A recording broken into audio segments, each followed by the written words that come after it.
Hello, my name is Deborah Bottorff and I am an artist, and I am here in my working studio in the Bridge Road Gallery. I have been an artist all of my life. I grew up in Southern California. I visited Laguna Beach many times and was so inspired by the plein air artists that worked on the ocean that I decided at a very young age that I was going to be an artist. I went into graphics. And all my life I've also at the same time done ceramic mosaic work. And I loved doing it. I loved the precision of it. However, there was one drawback, that ceramics are so heavy that I can't possibly fix one to where someone can hang it on the wall without finding a stud in the wall. I finally found a very interesting piece of material called EVA foam. It comes in a white sheet and it's bendable and it's paintable. I use a real broad variety of paints, colors. So in order to be able to achieve that, I have my paints custom blended, and that way I can have any color that I want in the rainbow, and it can be personal to my work and personal to me. I already have my sketch done on this piece. This is going to be an impressionistic piece. Just a free-form sort of land piece there. There are going to be a couple of sailboats here, and then there will be lots of interesting sky and lots of interesting ocean. Then I take these painted foam pieces, and I can use an X-Acto knife to cut them if I have curved cuts, such as this.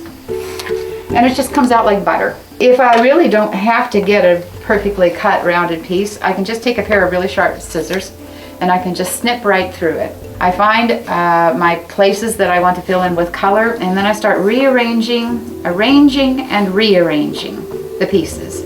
I can lay out the whole entire layout, move them around or substitute colors. So this piece is probably going to have more than 500 pieces of this foam in order to be able to complete the image.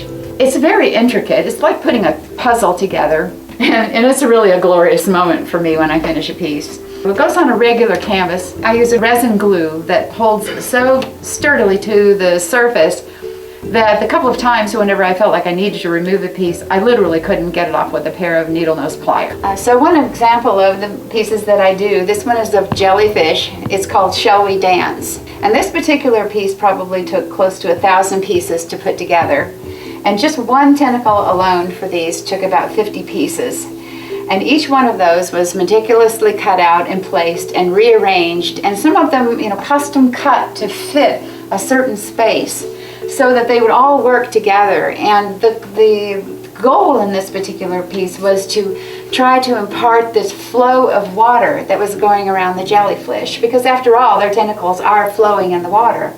And so I had to cut pieces in such a way that they would appear to be water that was flowing around the tentacles of jellyfish and making them move, and so thus making them look like they were dancing together.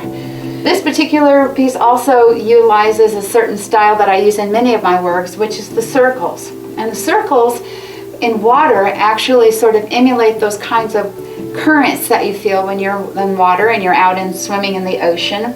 But it also happens in the air. And a lot of my pieces have air areas or sky areas, and the air has little currents and circles too. So these circles come in to give a little interest to the piece and also to impart a sense of movement. And that's very important for all of the work that I do. I like all of my work to impart a sense of movement. I like people feel like it's almost moving. I like to have that action feel in it. I don't like it to look like something that is standing still, and I think almost every piece emits that. This particular piece, it took me, probably a good 55 hours to finish. But that was a very enjoyable 55 hours. I enjoyed every minute of putting it together. And occasionally, when I get the design down really well and I'm really happy with it, and then what happens is that I step back and I look at it and I say, there's something about that particular color that I'm not particularly pleased with. So I go to my palettes, my specially blended palettes, and I take out a really soft brush and I will touch up certain areas. Well, it's already glued down because taking these things off is not even an option. And just painting the individual pieces so that they will satisfy me in the way that colors have to blend and they have to work together. And that's very important to me, coming from a design standpoint. Colors have to blend, they have to work. They can't fight each other. And I think I got to the point with this one where colors are no longer fighting with each other, they're complementing each other. You have the blue colors, which are cool and make you feel very relaxed, and then you have the warm colors, which make you feel happy and excited. So that's where I like the complement in the work, and that's how I actually impart that sense of balance in all of the work that I do. I also do commissioned work. If you have something special in mind, I just did one of my cat. And so if you have a cat or a dog, or you have any scenery that you like or a photograph that you love, please bring it to me. I'll be happy to translate it into my foam mosaic art. I have much more to look at, and you can go to my website, which is deborahbottorff-artist.com. You can also find me on Twitter and Instagram. And there is an open studio tour coming for the Martin Artisans Guild. During that tour, I will have every single piece that I've done. My whole volume of work will be in this studio on Bridge Road. I really look forward to you coming, and I will give you demos on the work, and I'll explain to you exactly how this work is done, and you'll be able to see the whole thing all at one time. And I really will enjoy speaking with you.